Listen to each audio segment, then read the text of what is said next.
Dear students, welcome again. ये हमारी advance English structure की 29 नंबर वीडियो है। इसके अंदर हम आज सीखेंगे कि हिंदी के ऐसे वाक्य जिनमें हम ऐसा बोलते हैं चलो मान लेते हैं या मान लिया। जैसे हम किसी व्यक्ति से आर्ग्यूमेंट कर रहे हैं कि ये मिस्टेक आपने की है, लेकिन वो व्यक्ति बोलता है कि मैंने नहीं की, तो हम बोलते हैं चलो मान लेते हैं आपने नहीं किया, तो फिर ये किसने किया। तो इस तरह के वाक्य हमें अक्सर बोलने पड़ते हैं, चलो मान लेते हैं या चलो मान लिया।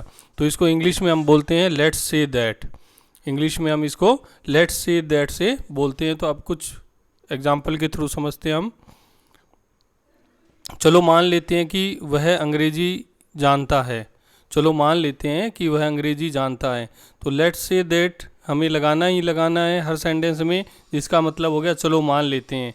बाकी ही नोज़ इंग्लिश, क्योंकि ये आदत की बात है, या हम कहें कि सिंपल प्रेजेंट का सेंटेंस है ये, वह अंग्रेजी जानता है।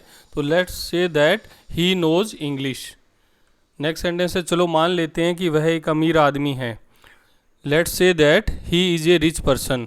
Let's say that he is a rich person. Rich भी बोल सकते हैं आप, एक वर्ड एफ्लुएंट वर्ड भी लगा सकते हैं। एफ्लुएंट उसका मतलब भी अमीर होता है। नेक्स्ट सेंटेंस है चलो मान लेते हैं कि तुमने कठिन परिश्रम किया, फिर तुम पास क्यों नहीं हुए।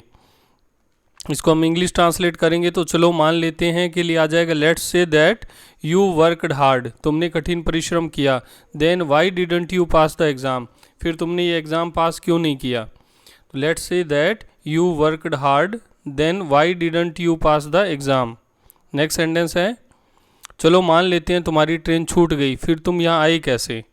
Let's say that you missed the train, then how did you come here?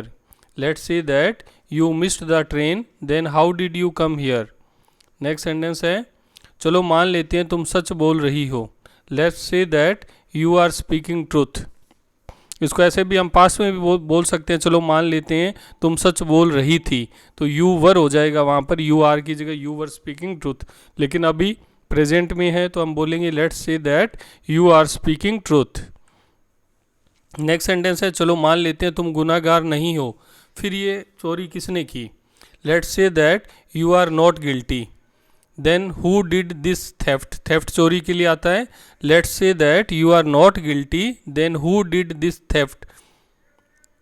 मान लेते हैं कि तुम अपराधी नहीं हो, गुनहगार नहीं हो, तो फिर ये चोरी किसने की। नेक्स्ट सेंटेंस है चलो मान लेते हैं तुमने खिड़की नहीं तोड़ी, फिर किसने तोड़ी।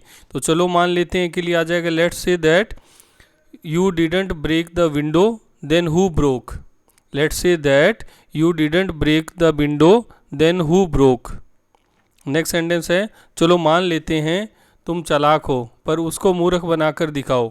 Let's say that you are wise और क्लेवर। दोनों वर्ड हम चालाक के लिए लगा सकते हैं। Let's say that you are wise और clever but befool him. But befool him, उसे मूर्ख बना के दिखाओ। नेक्स्ट सेंटेंस है चलो मान लेते हैं तुम सब कुछ जानते हो, पर इसका उत्तर दो। जैसे कोई स्टूडेंट है और हम उसको चेक कर रहे हैं, तो हम कहते हैं कि हाँ हमें पता है कि तुम बहुत इंटेलिजेंट हो, तुम्हें सारे क्वेश्चंस के आंसर आते हैं, लेकिन मैं जो क्वेश्चन पूछ रहा हूँ तो उसे आंसर दे के दिखाओ। तो चलो मान लेते हैं तुम सब कुछ जानते हो, पर इसका उत्तर दो। Let's say that you know everything but answer this. Let's say that you know everything but answer this. Next sentence है चलो मान लेते हैं तुम सही हो, पर गलत कौन है। Let's say that you are right but who is wrong. Let's say that you are right but who is wrong. Next sentence है चलो मान लेते हैं वह झूठ बोल रही है, पर सच क्या है। Let's say that she is lying but what is the truth. Let's say that she is lying भी बोल सकते हैं, शी इज़ टेलिंग लाई भी बोल सकते हैं। Let's say that she is lying but what is the truth. Next sentence है चलो मान लेते हैं तुम ताकतवर हो, पर इसे उठाकर दिखाओ। Let's say that you are strong. Let's say that you are strong but pick it up. इस सेंटेंस में आप स्ट्रोंग की जगह पर आप माइटी भी लगा सकते हैं। Let's say that you are mighty but pick it up. तो मान लेते हैं कि तुम ताकतवर हो, इसे उठाकर दिखाओ। डियर स्टूडेंट्स, ये 12 सेंटेंसेज हैं जिनको हमने लेट्स से दैट का यूज़ करके जो है ट्रांसलेट करना सीखा। अभी आप कुछ सेंटेंसेज अपनी तरफ से बनाइए और प्रैक्टिस कीजिए। जितना ज़्यादा आप प्रैक्टिस करेंगे उतना ही आप कॉन्फिडेंट हो जाएंगे इस लैंग्वेज के बारे में। Thanks for watching.